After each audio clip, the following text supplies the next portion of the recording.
Hi guys, it's Steph. Thanks for popping by. So you may be seeing this video on my blog, which is Party Planning Can Really Be Fun with Steph, or for my YouTube channel.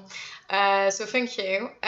This video is just to show you how I made this bunting basically. So I have this big piece of fabric and I cut strips out of it and I used some black fabric to put little black strips. So I've sewn this black fabric onto my strip of white and red fabric basically. And then it was about 12 centimeters high. So I did triangles where the top side is 12 centimeters.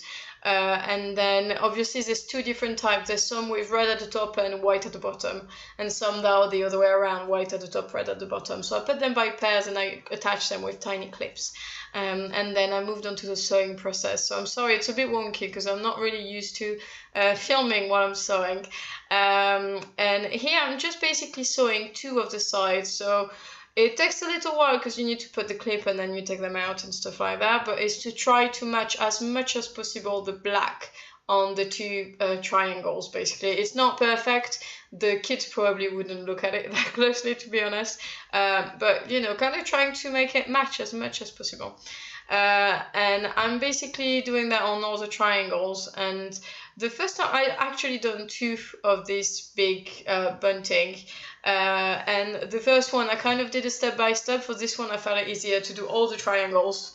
I sewed them all and then I turned them inside and out. So what I did before I turned them inside and out, I cut a little bit of that corner so that when I turned it inside and out I could turn it fully. Otherwise, if you leave that little corner, it doesn't come out or come round the best. It's not great. So you just need to cut that little bit, but don't cut too close to the seam, otherwise the fabric will thread. And the same way when I sewed the edges of the triangle, I sewed not too close because when I turn it around I had one or two where I had to go back and sew it back on because it threaded and it came out. I think the word is threaded. I think you know what I mean. It came out. It fell apart. So just be careful with that. And then I used a very pointy pen just to push the inside corner out as much as possible. And then I just snapped the two bit on the edges to make sure it's really triangular when I try to put it in, when I will sew in the tape now. It basically needs to be just really flat. So here, ideally, I would say use a ribbon, but I didn't have a black ribbon. So I had some black fabric. I sewed loads of bits together until I get a really long piece.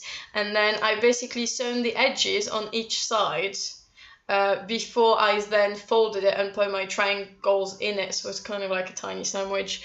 And it's best to do this way because the first time around I only sew one edge, then folded it on itself and then tried to sew it like that, and I had so many problems. It's not worth the hassle. So my recommendation would be sew both edges, get your tape, let's call it a tape or ribbon, like get it neat as possible, and then it will be a lot easier when it comes to sewing the triangle. My advice also would be, my piece of ribbon tape / tape was a bit too narrow. I would suggest to take something wider. The final result looks nice, visually it looks nice, but in terms of sewing, it's quite difficult because the triangles are made out of two pieces of fabric, so they're quite, you know, it's a certain thickness. It's not massively thick, but it's not flat. But you need to have enough ribbon to fold around that without it moving too much when you sew. And when you pull your ribbon, that's kind of, when you put it through the sewing machine, sorry, not the washing machine, the sewing machine, that's what it tends to move around. So what I've done, basically, I've attached the first two triangles as you've just seen before, and then I push it through the sewing machine, as you can see me doing now. And once I put the first two, I kind of had to eyeball the space between the third and fourth. But once I reach about the fourth one, I kind of reuse the one that were already sewn, and it's really hard to show on the camera, so I'm going to try to explain it as best as I can. I basically placed them on the one that the one that had been sewn, I placed them over the one that I was currently sewing to kind of work out the space. So if you did it, it probably would make sense when I explain it. It's not great, but it works out okay. So it might not be like exactly the same space in between each triangle, but visually it works fine. I'm looking at it now and honestly, it's fine. You can't see it. and nobody's gonna go and measure up your bunting. Really, I think they'll be impressed enough if you do a bunting. So that is it really. And I did at the end, I left some sort of tail, and I created a loop.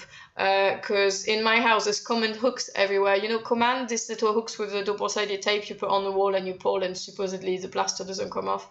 Yeah, be careful, it does come off. But I use these plastic hooks everywhere, and so I did 2 little loops at the end of my bunting so I could attach it, and it works out really well. I think the kids like it, and I think it would quite nice. I don't know if I put in a garden for the party, but inside or out I think it would look quite nice. So I hope you find the project interesting. If you decide to do your own bunting, do let me know. I like to look at it. And yeah, thanks again for watching. If you want to see the photos, I will put the link in the description box to my blog. Thank you, bye.